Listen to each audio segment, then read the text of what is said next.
her clothes. She looks just like them girls in Vogue. I love the way she plays it cool. I think that she is beautiful.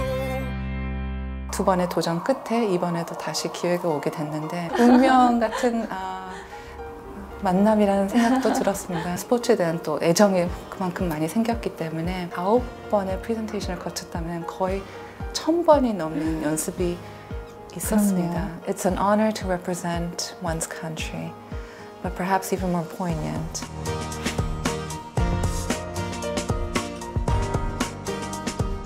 안녕하세요. 안녕하세요. 네, 인터뷰 선물에서 뵙게 돼서 반갑습니다. 저 반갑습니다.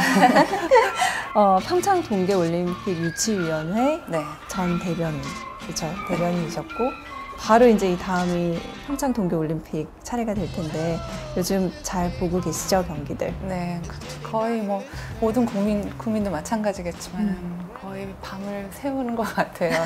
시간 차이 때문에 정말 감동적인 스토리도 많은 것 같고 저희 선수들이 또 많은 종목에서 이번에 출전하기 때문에 굉장히 보기 좋은 것 같습니다. 네.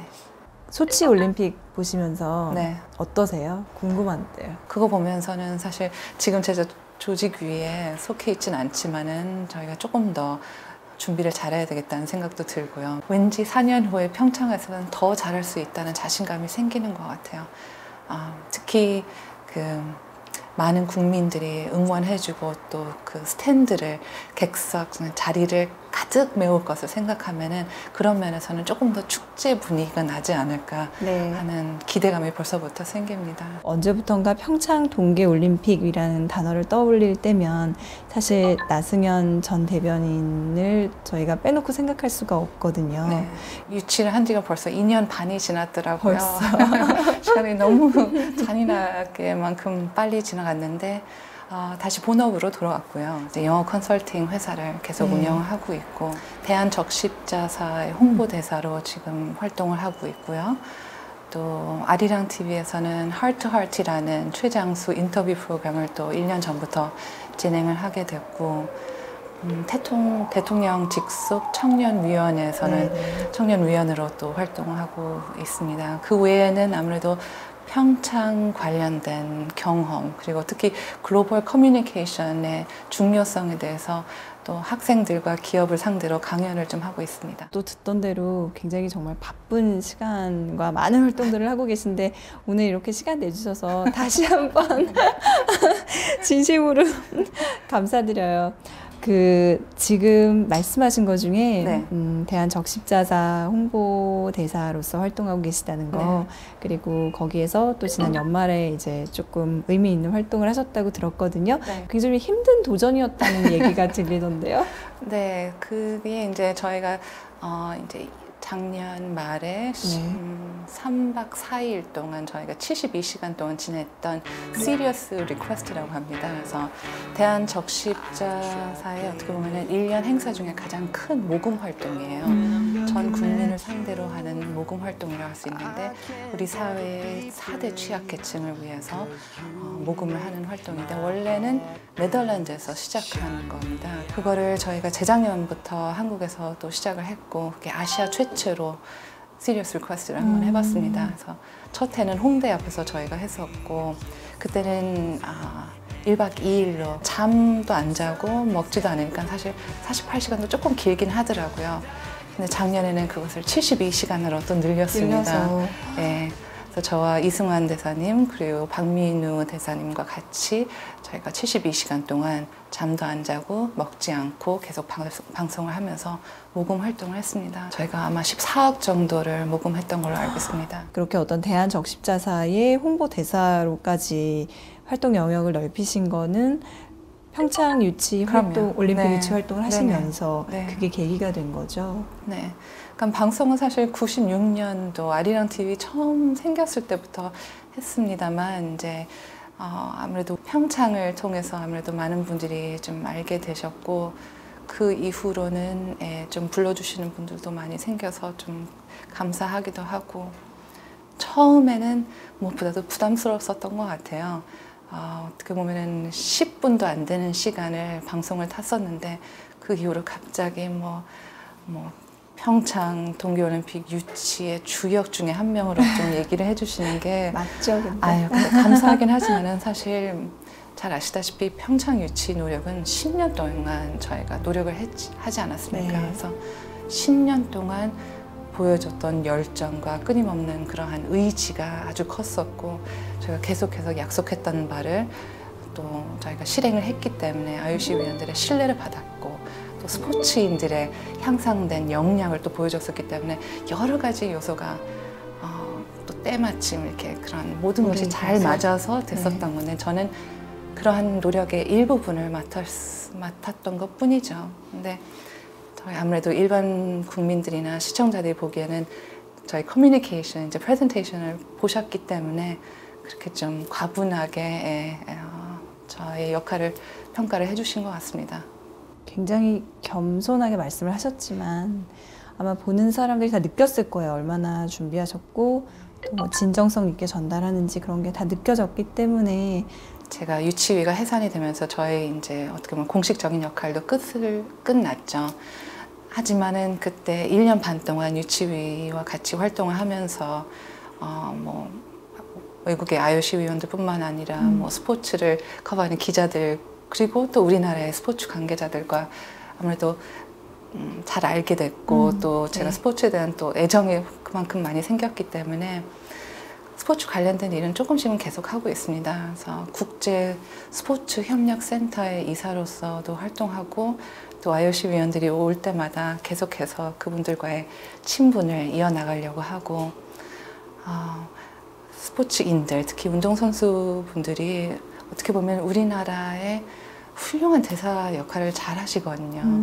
그분들과 같이 활동하는 것을 도와드리려고도 이렇게 영어 커뮤니케이션이나 글로벌 커뮤니케이션 쪽에서도 도움을 드리고 있고 계속 마음이 여기 있기 때문에 계속 관련된 일을 조금 더 하고 있습니다. 예. 오늘 저희가 지금 촬영을 하러 나와 있는 이곳도 네. 그렇게 활동하고 계신 주요 공간이에요. 네. 조금 더 소개를 해주시죠. 네.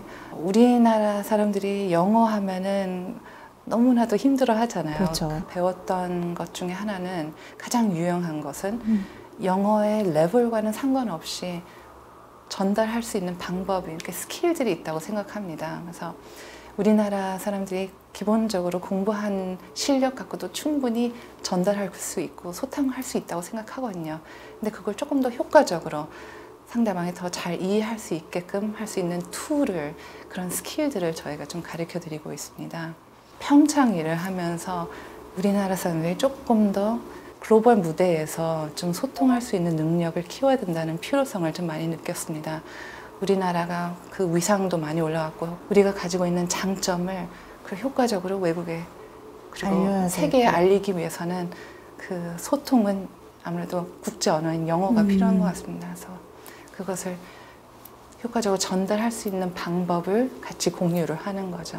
간단하게 네. 뭐가 제일 중요하다. 네. 정말 그런 조언을 좀 주실 수 있을까요? 네, 두 가지인 것 같아요. 하나는 이제 자신감이라고 해야 되나요? 아직도 내가 가지고 있는 영어가 부족할 거라고 생각하기 때문에 주춤하고 말을 안 하는 것 같은데 저는 충분히 잘한다고 생각합니다. 어휘력은 보통 고등학생이면 아마 저보다도 어휘력이 더 훌륭할 거라고 생각하는데 그것을 활용을 해야 되는 거죠. 그리고 우리가 상대하는 사람들이 원어민이 아닌 경우가 훨씬 더 많죠. 그분들과 말을 하기 위해서는 미국 사람이나 영국 사람이나 호주 사람처럼 발음이 그렇게 버터 냄새가 나는 그렇게 원어민 발음이 필요도 없는 거고 쉽게 또박또박 정확하게 말을 해주면 되는 것 같아요. 그래서 거기에 대한 뭐 발음이 안 좋아서 말을 안 하거나 뭐 문법이 틀려서 말을 안 한다. 그런 것은 이제 좀 걱정을 접었으면 좋겠습니다. 좀 더 자신감을 가지고 완벽하지 않더라도 소통이 되는 영어를 좀 했으면 좋겠고요. 두 번째는 많은 분들이 외국인을 만났을 때 입이 안 떨어진다고 하더라고요. 머릿속에는 좀 맴도는 것 같은데 말이 안 나온다고 말씀하시는데 외국 사람과 대화를 할 수 있으면 아무래도 그게 가장 자연스럽게 배울 수 있겠지만은 그렇지 못한다면은 네. 소리내어 읽는 방법을 저는 항상 추천하고 싶어 합니다. 그러니까는 책이나 아니면은 영어 신문도 그렇고요.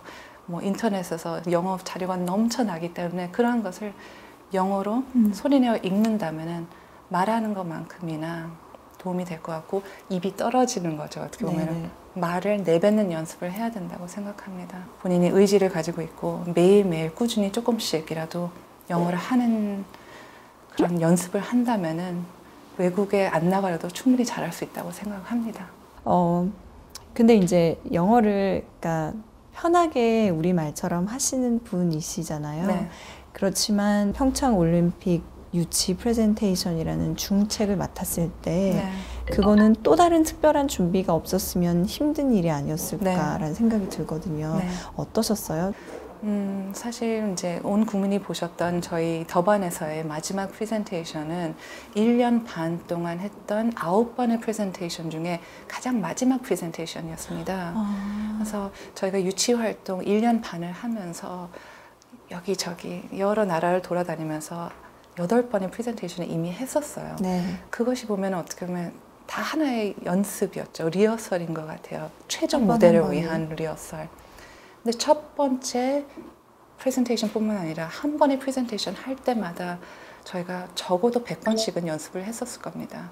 초안이 나와서부터 저희가 직접 무대에 섰을 때까지 그 연습하는 기간이 굉장히 길었고 계속해서 수정도 하고 우리 것으로 만들기 위해서 100번 이상씩 연습을 했었거든요. 그러면은 9번의 프레젠테이션을 거쳤다면 거의 1000번이 넘는 연습이 있었습니다. 그랬기 때문에 저희가 마지막 무대에 섰을 때 아무리 떨리고 아무리 부담감이 있어도 그만큼 연습했던 게 나온 거죠. 사실 저도 처음 그 무대에 섰을 때 그렇게 긴장한 적이 없었습니다. 입 많이 그냥 바짝 마르고 말이 안 나올 것 같더라고요. 그렇게 연습을 해 오셨는데도요? 그렇게 연습했는데도요. 갑자기 무대에 서서 처음으로 이제 먼저 인사를 하면서 저희가 첫 타자였기 때문에 잘해야 되겠다는 부담감이 있었는데 막상 쓰니까는 연습했던 게 왔어요. 그래서 몸이 익혔기 때문에 제가 몸이 기억을 한 거죠. 연습한 거를. 많은 분들이 어떻게 하면 이렇게 큰 무대에서 떨지 않고 침착하게 잘할 수 있는. 저는 항상 연습이라고 말씀드립니다. 그 말씀이 되게 와닿네요. 몸이 기억을 해서 나왔다라는 그 말씀이. 정말 자다가 깨서 바로 하라 그래도 할 수 있을 만큼 그렇게 연습을 하시지 않았을까요? 그쵸? 네. 그리고 특히 뭐 저는 원어민이어서 그게 더 쉬울 수도 있었겠지만은 저희 팀원들의 대부분은 비원어민이시잖아요.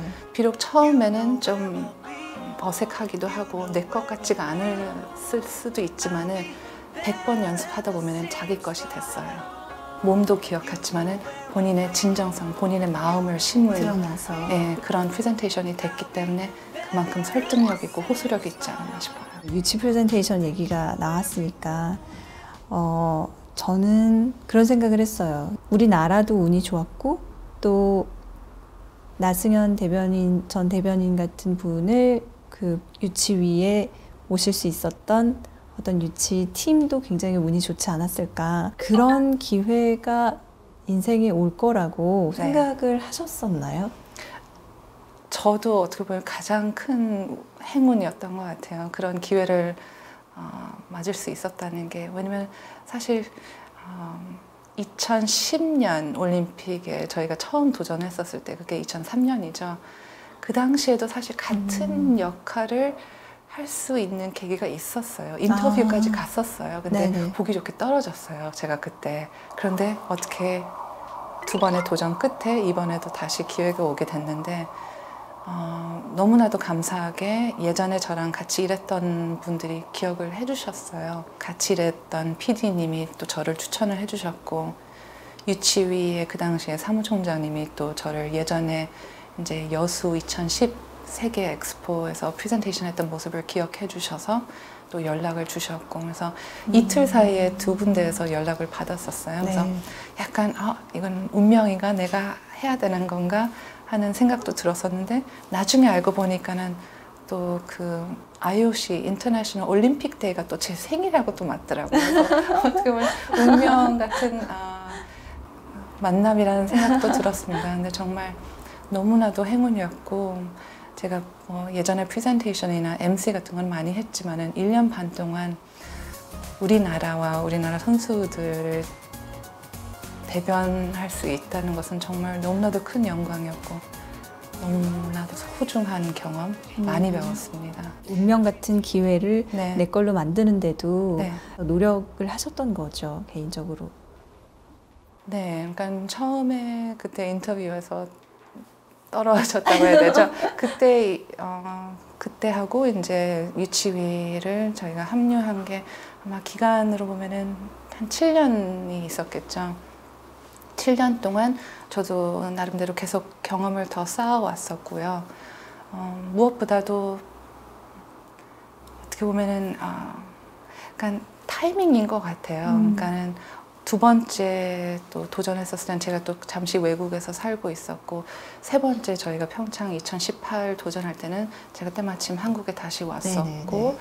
또 아는 분들이 연락을 해주셨고 타이밍이 잘 맞았었던 것 같아요. 그리고 무엇보다도 이것저것 이제 장단점 내가 이걸 할 수 있을까 말까 했을 때 가장 설득력 있었던 것은 그거였어요. 그러니까는 나라를 위해서 뭔가 할 수 있다는 것.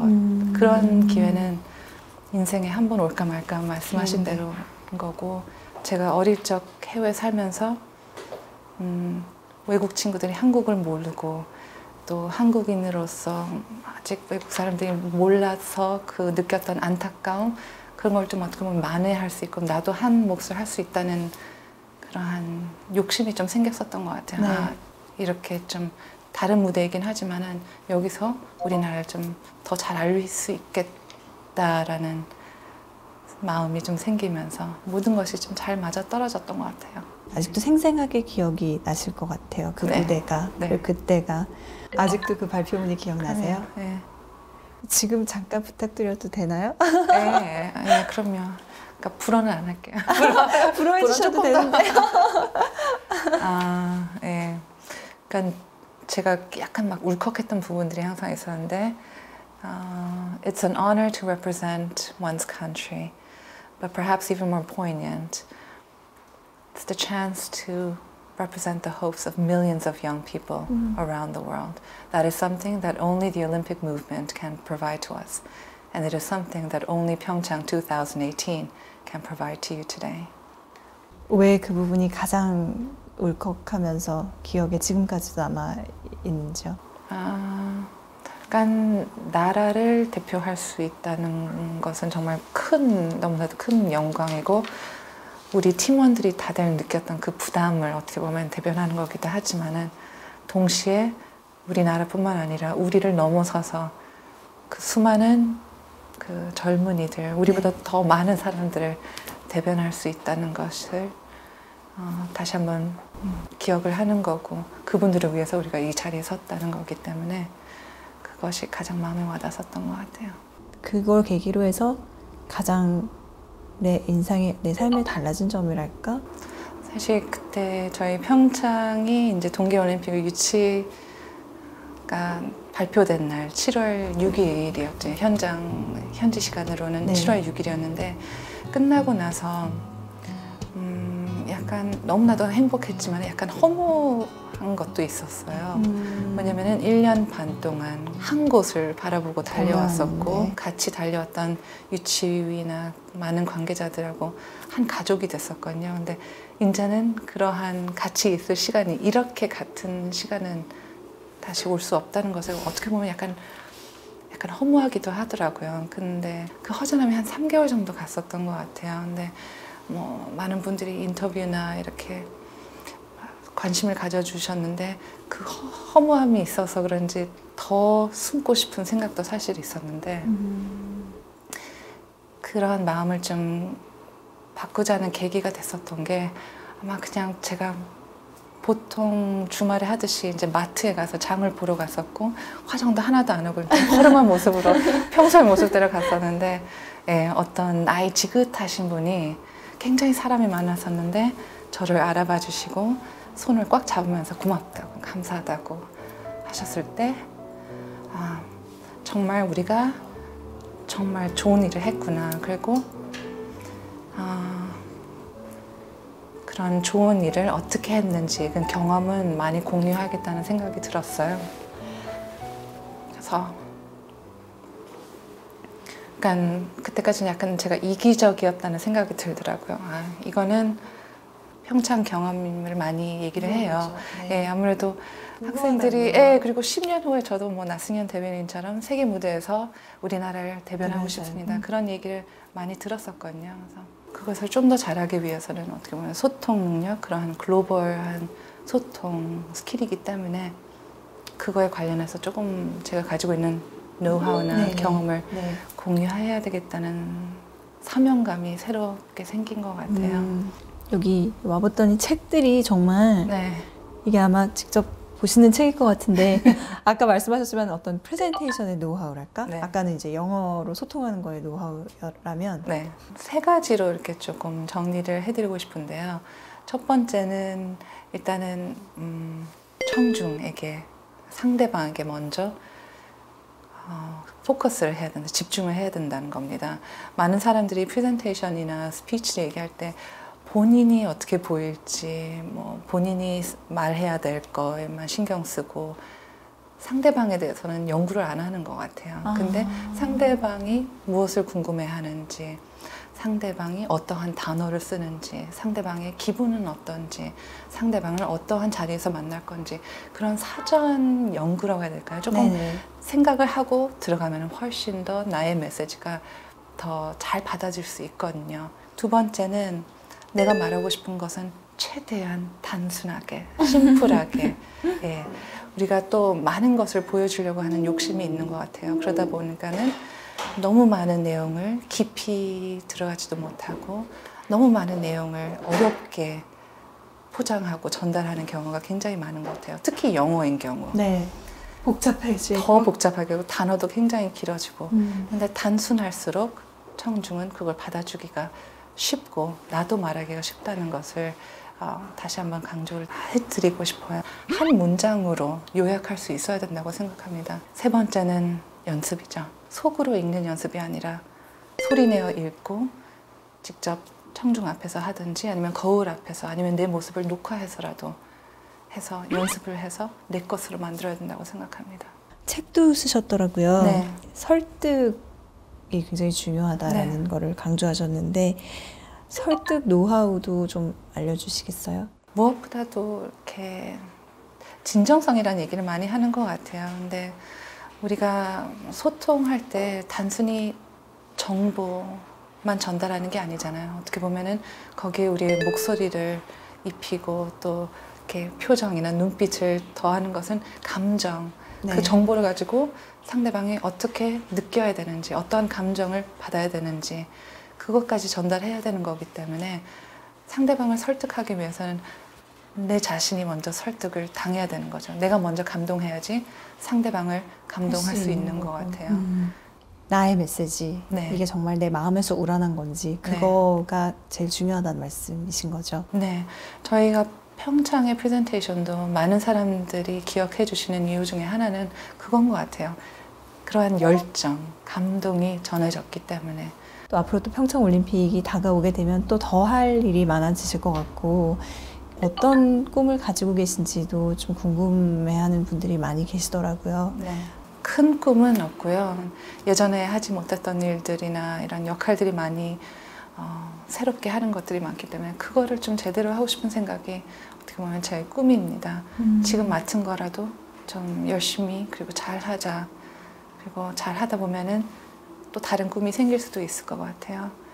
5년 전만 해도 지금의 꿈이 없었는데 새로운 꿈이 생긴 것처럼 앞으로 지금 제가 있는 자리에서 최선을 다하면 또 다른 꿈이 생기지 않을까 싶어요. 가정과 같이 병행을 하는 거가 항상 굉장히 큰 도전이잖아요. 네. 무엇보다도 저희 남편하고 이제 같이 파트너로서 서로를 도와주는 게 무엇보다도 중요한 것 같아요. 아이한테는 항상 모자란 엄마가 될 수 있겠죠. 시간을 많이 보낼 수도 없고 신경을 어떻게 보면 다른 엄마들보다는 많이 신경을 못 쓸 수도 있지만은 거기에 대해서 너무 미안해하지 않고 제가 하는 일에 대해서 왜 하고 있고 제가 하는 일을 얼마나 좋아하고 거기에 보람을 느낀다는 것을 아이한테 전해주면 아이도 거기에 대해서 불만을 갖지 않고 오히려 자랑스럽게 생각을 하기 시작한 것 같아요. 조금 나이가 들면서. 이 질문을 여쭤보기에 아마 가장 최적의 타이밍이 아닐까 싶은데요. 내가 이제 인생을 살아오면서 지금까지 받았던 가장 큰 선물, 그리고 또 앞으로 이제 사람들과 함께 나눠주고 싶은, 키워서 나눠주고 싶은 선물에 대해서 말씀을 좀 부탁드릴게요. 생각을 좀 많이 했었는데요. 여러 가지 있는 것 같아요. 뭐 하나를 또 꼽을 게 어려운데. 다 말씀해 주셔도 돼요. 사실 가장 먼저 떠올랐던 생각은 사실 사람이었습니다. 저는 참 운이 좋았었던 것 같아요. 제가 또 워낙 사람을 좋아하기도 하지만 그만큼 또 저를 또 많이 도와주시고 또 사랑해주신 분들이 많았기에 이 자리에 오기까지 한 것 같아요. 두 번째로는 부모님 얘기를 안 할 수가 없을 것 같아요. 부모님 덕분에 제가 해외에서 이제 그런 다양한 경험을 쌓을 수가 있었고, 어떻게 보면은 그런 해외를 보는 눈이라든지 여러 사람을 만났을 때 그 마인드셋이라 해야 오픈한 거, 그 궁금증도 있고요. 제가 이 자리에 올 수 있었던 계기가 됐던 그런 큰 선물이고, 제가 주고 싶은 선물은 아무래도 지금 하는 일이 아닌가 싶어요. 제 꿈도 마찬가지고 우리나라 사람들이 조금 더 이렇게 오픈되기도 하고, 그러니까 해외 외국과 세계와 좀 더 소통했으면 하는 바람이고요. 우리나라 사람들이 영어에 대해서 너무 조금 스트레스 받지 않았으면 좋겠고, 여러 세계 나라 사람들과 조금 더 자유롭게 편안하게 소통할 수 있는 그런 쪽으로 도움을 드릴 수 있는 게 제가 드릴 수 있는 선물이 아닌가 싶습니다. 4년 후 이맘때 어떤 모습으로 뵙게 될지 정말 기대가 많이 돼요. 그 선물 저희가 기대해 볼게요. 평창에 있어야 되겠죠. 그렇죠. 열심히 응원하시면서. 감사합니다. 파이팅 하시고요. 저희 또 봬요. 감사합니다. 고맙습니다.